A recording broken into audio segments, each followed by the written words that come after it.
Hello. Hi! Sa pangalan po ng kanilang Panginoong Kristo, isa na pagpasa at umaga sa bawat isa. Nandito po tayo sa pagpapatuloy ng gawain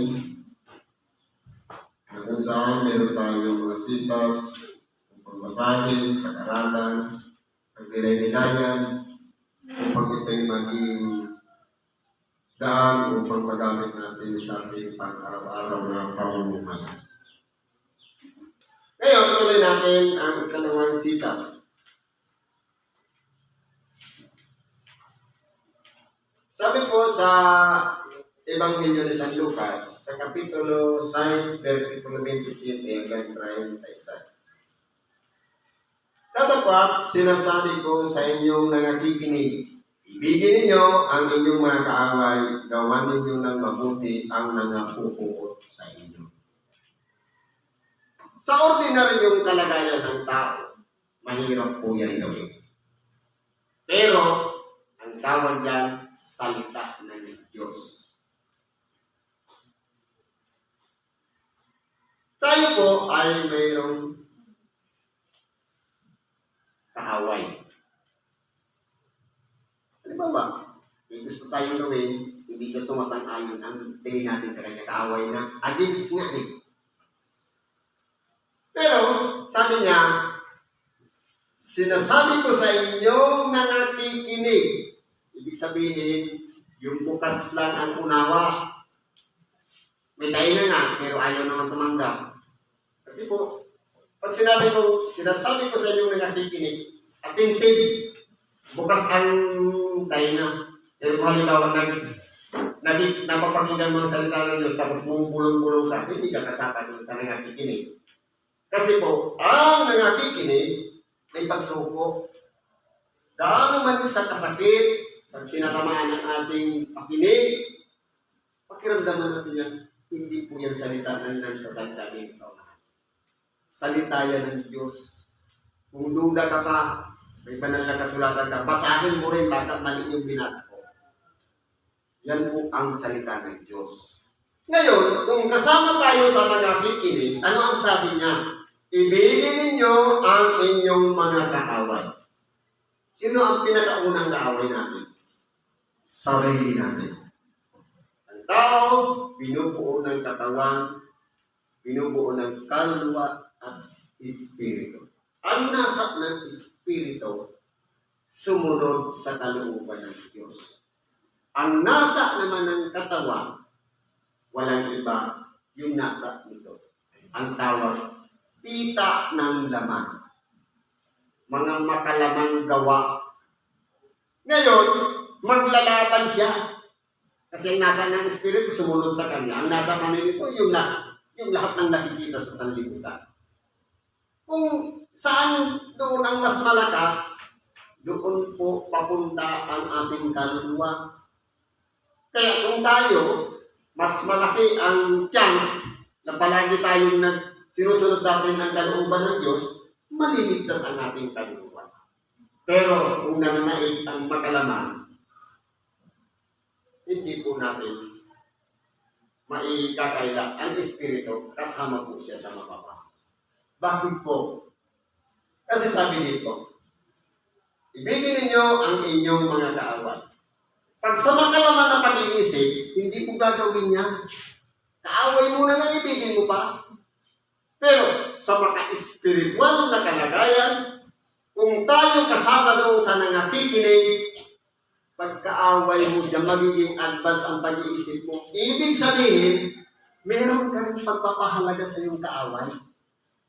Kasi gusto mo siyang gumuti ang kanyang kalagayan din.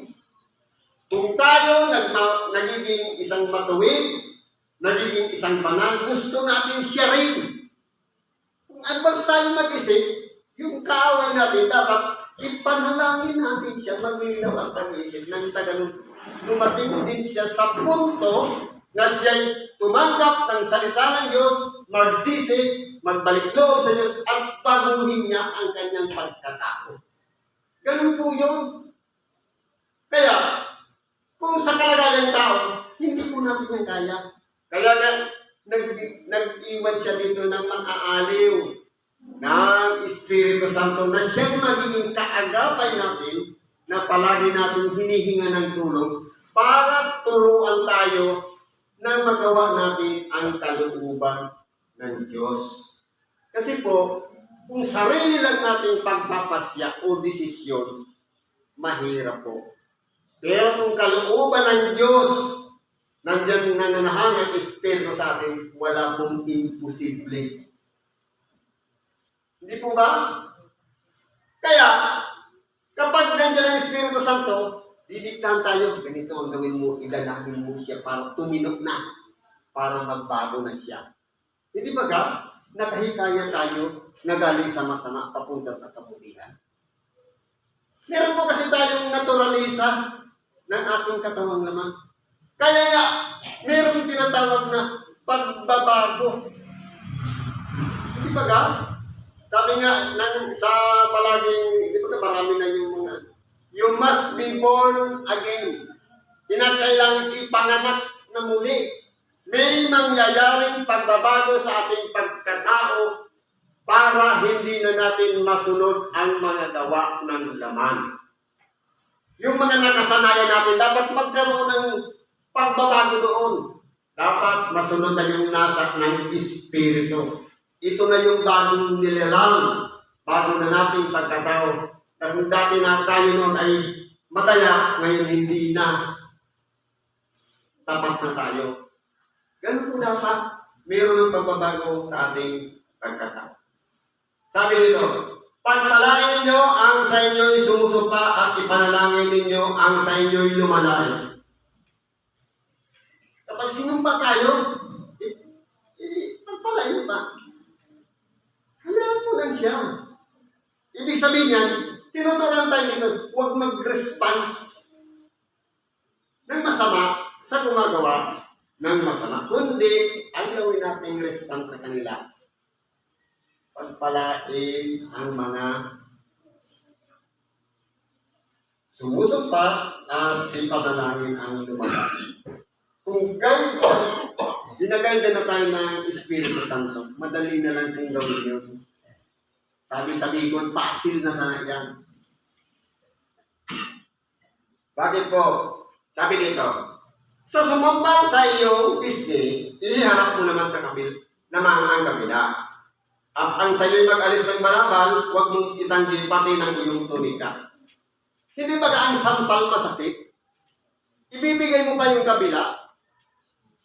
Ito po ay aral ni Kristo tungkol sa pagpaparaya. Kung maiksi ang ating pasensya, hindi pa natin na-apply sa ating pagkatao ang pagpaparaya, hindi pa natin nasusunod si Kristo. Kasi yun yung pamamaraan niya eh. Matuto tayong magparaya. Sabi niya, bigyan mo sa iyo'y humihingi at sa kumuha ng pag-aaral mo ay huwag mong hingin muli. Kaya nanditinan po natin dito, tinuturuan tayong maging mapagparaya at maging malawak ang pag-iisip. Pero kung halimbawa, nagsisimba tayo, nananalangin tayo gabi-gabi, walang pagbabago sa dati nating pagkatao, hindi pa po tayo itong kaligin natin. Ang nangyayari niya dyan, plastikan na lang. Okay na, samba na naman ngayon. Okay na. Kinabukasan, palit na naman sa dating ugali. Wala tayong pinag-iba doon sa mga baboy at mga aso. Nagsisisi pag Sabado at Linggo, pag uwi sa bahay, balik na naman sa dating ugali. Dapat po hindi ganoon ang mga lingkod ni Kristo. Dapat maging tapat tayo at totoo sa ating kapwa. Kung tayo nga ay magkakapatid, dapat ang turingan natin sa isa't isa. Kapatid talaga. Ibig sabihin, deep in heart, harapan na, mag-usap-usap tayo, heart to heart. Mahalaga ka, huwag kang mawawala, huwag kang mag-upset. Kapatiran kayo. Anak ka rin ng Diyos. Anak rin ako ng Diyos. Di magkapatid tayo. Kaya magtuturingan tayo, magkapatid. Dapat ganun ang trato sa isa't isa. Kaya, kung halimbawa, kapatid mo dito, pag uwi mo, kaaway mo, ibig sabihin, plastic ang tawag yan. Pakitang tao lang yung ginagawa sa kapwa. Dapat po, magpakatotoo tayo.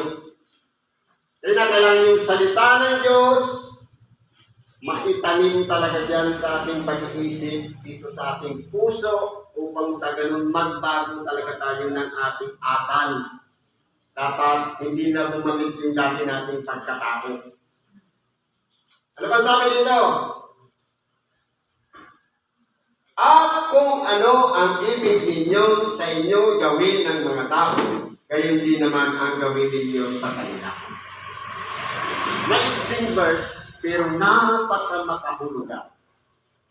Kung gusto nating bumuti ang trato ng ating kapwa sa atin, tayo muna ang mag-i-initiate. Tayo yung unang gagawa. Kasi po, kapag ginawa natin ang kasamaan sa ating kapwa, nagbabounce po yan. Sabihin natin, hindi siya ang nagkiganti, ibang tao naman ang gagamitin niya. Bumabalik po yan sa atin. Ang tawag doon sa nakasanayan na natin, karma. Kasi po, hindi natin maikakaila. Ginawa mo yan sa iyong kapwa. Magbabounce lang yan, babalik yan sa sarili. Ito na yung mga tao sinasabi, takot sa sariling multo. Kaya nangyayari, galit siya, pero takot din siya na mangyari sa kanya. Ayaw niya na nangyayari sa kanya yung kapatid. Pero ginagawa niya. Pero takot din naman siya mangyari sa kanya yun. Kaya pagkitinan po natin, tinuturuan tayo dito. Dapat may pagbabago sa ating pagkatao. Bakit po? Sabi dito, at kung kayo'y magsiibig sa mga nagsisiibig sa inyo, anong pasasalamat ang inyong kakampi? Halimbawa, yung friend natin, yung lang ang friend natin, walang magpapasalamat sa atin dahil walang pagbabago. Pero kung iibigin natin yung kaaway natin, kapag siya'y nagbago, na ituwid niya ang kanyang buhay at hindi na siya naging katulad ng dati, baka darating ang pang, salamat sis, kung hindi dahil sa iyo, hindi sana ako nagbago. Hindi ba ka? Kaya, ano ba sa salamat ang ating kakampi? Kung walang pagkakaiba, ang ginagawa natin sa mga makasalanan. Bakit po? Kasi sabi dito, ganito rin ang ginagawa ng mga makasalanan. Selected. Pili lang ang kaibigan. Hindi ba ka? Ano ba sabi nito? At kung nagsigawa kayo ng mabuti sa nagsisigawa sa inyo ng mabuti, anong pasasalamat ang inyong kakampi? Halimbawa, nag-response lang tayo. Ikisiro. Tinulungan ako ni sis, tutulungan ko rin siya. Pag ganun lang ang cycle, parehas lang, nagbalikan lang ng tulong, unang utang na loob, walang pasasalamat din. Kasi ang mangyayari, quits lang. Okay, pinautang mo kung ganito, utangin naman kita na, quits na tayo ha. Walang pasasalamat ang kakamtin mo. Wala. Ganito rin, ang mga makasalanan ay nagpapahiram sa mga makasalanan upang muling magsitanggap ng gayon din. Ibig sabihin, ang makasalanan, ganun din ang ginagawa. Kung tayo, ganun din ang ginagawa natin, na gumagawa tayo ng mabuti para mag-response naman siya ng mabuti. Halimbawa, nag-birthday ka, in-invite mo siya, selected lang in-invite mo, na alam mo na kapag nag-birthday din siya, i-invite ka rin. Di ba lang pagbabago? Pag nag-invite din siya sa'yo, quits lang kayo. Ano ang dapat na gawin ng isang sumusunod kay Kristo?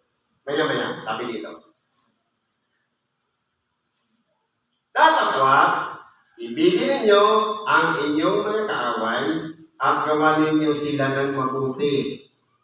at magpahiram kayo na kailanman ay huwag mawawala ng pag-asa. At malaki ang sa inyo'y magiging ganti at kayo'y magiging mga anak ng katasan sapagkat siya'y magandang loob sa mga walang turing at sa mga masasama.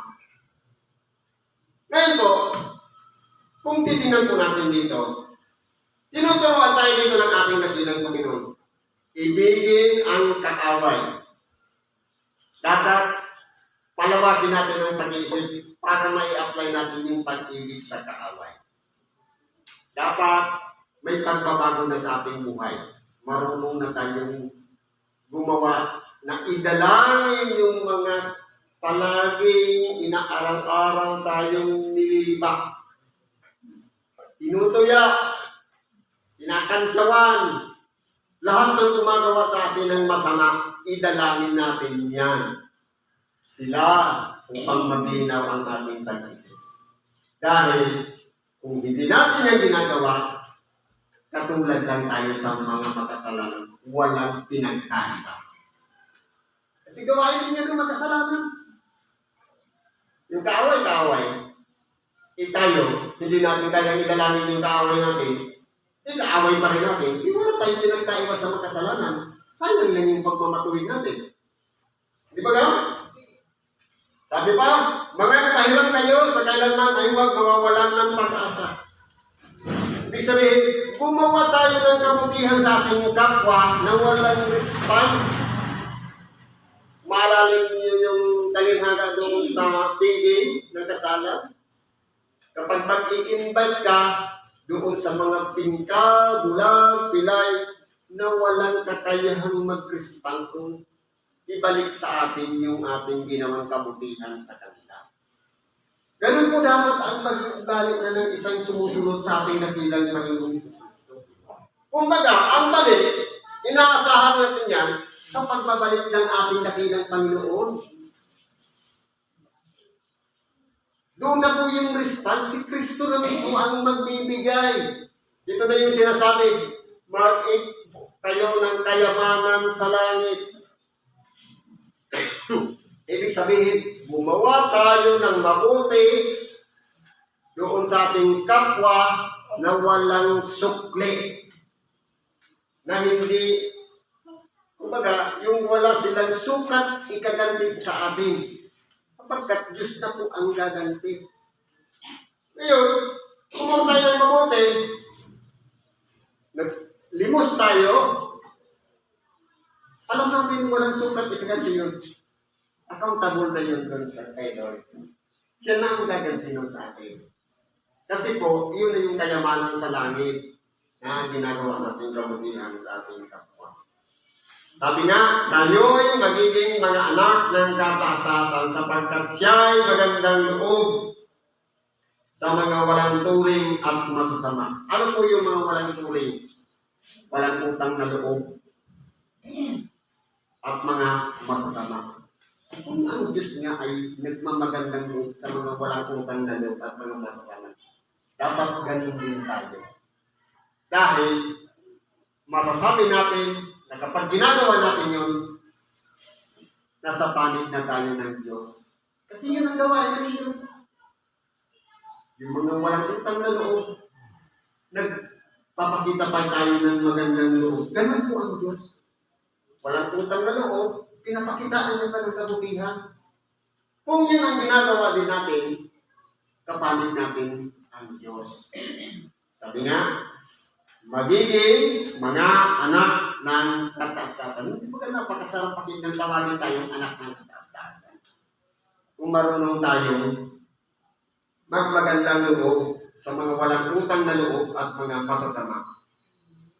Magmaawain kayo gaya naman ng inyong ama na maawain. Ito po ang kairanin natin, ang pagiging maawain. Halimbawa, nilibat tayo, tinira tayo patalipod ng ating kapwa. I-apply mo yung maawain, papalagay mo yung ating, ay kawawa naman siya sa ginagawa niya. Sana magbago na siya. sana kahabagan mo rin siya na siya na maging katulad mo rin siya, na magbago ng pag-iisip. Pahalaga natin yung nag-iisang kaluluwa na lumilibak sa atin. Ganun po dapat ang maging attitude ng isang sumusunod kay Kristo. Dapat, sigapin natin may pagbabago sa ating pagkatao. Upang sa ganun, hindi tayo maging katulad ng mga makasalanan. Dapat may iba na nangyayari sa ating buhay. Dahil kung halos parehas lang ng makasalanan ang ginagawa natin, paano natin masasabi na tayo'y naiiba sa kanila? O tayo'y kapanig ni Lord? Kasi si Lord hindi po siya sumunod kailanman sa mga doktrinas ng mga eskribas at parisiyo, kundi sinunod niya yung ama niya. At tayo naman susunod sa ating dakilang Panginoon sa pamamagitan ng kanyang mga aral na ipinahayag sa mga banal na kasulatan. Para malaman natin yan, saliksikin natin yung 4 na evangelista. Nakasulat natin kay Mateo, Marcos, Lucas, at siguro po dahil dito lang, makikibagi natin sa oras ito. Salamat sa Diyos at ano man natin kailangan, karangilapit natin sa mga Kristo Jesus. Salamat at mapagpala rin umaga sa oras.